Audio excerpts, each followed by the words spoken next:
ئەرچی قوتابی لێرەوە دەست پێ دەکاتن لەوەی کە خزمەت بەخۆی و خێزان و خاک و نەتەوە نیشتیمانی خۆی بکاتن. گرنگترین کۆنفرانسانە ئەوەیە کە کاتێک تەڵەبە دەردەچێتن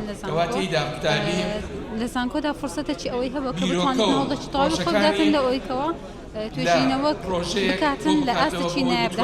هەموو توێژینەوەی کە ئەمڕۆ لێرەدا پێشکەش دەکرێن لە باشترین توێژینەوەکان لەسەر ئاستی کۆلێژەکان زانکۆی پۆلیتەکنیکی هەولێر.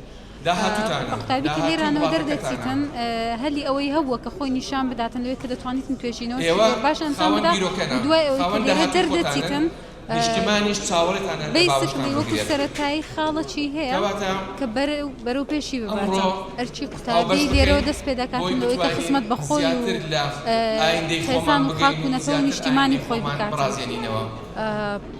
لێرانەوە لە هەر بوارە قوتابی کە دەست بەکارکردن دەکاتن هەوڵی توانەکانی خۆی دەستەرمێنی جگە لەوەی کە بژێوی ژیانی خۆی دابین دەکاتن دەکەوێتە سەرکار و هەتا دوایی قوتابی دەست بە خزمەت دەکاتن لە بوارەکەی خۆیدا.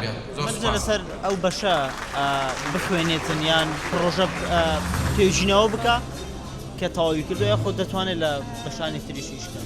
ڕاستی بە بڕوای من گرنگە قوتابی لە بوارەکەی خۆیدا بەردەوام ببیتن چونکە بە درێژایی سەر ساڵی خوێندن قوتابی لە یەک بواردا دەخوێنیتن بە شێوەیەکی گشتی یعنی معلوماتەکان لەسەر ئەو بوارێ یعنی پاشی دەرچوون لە بەرزشتە قوتابی بچیتە بوارێکی دیکە.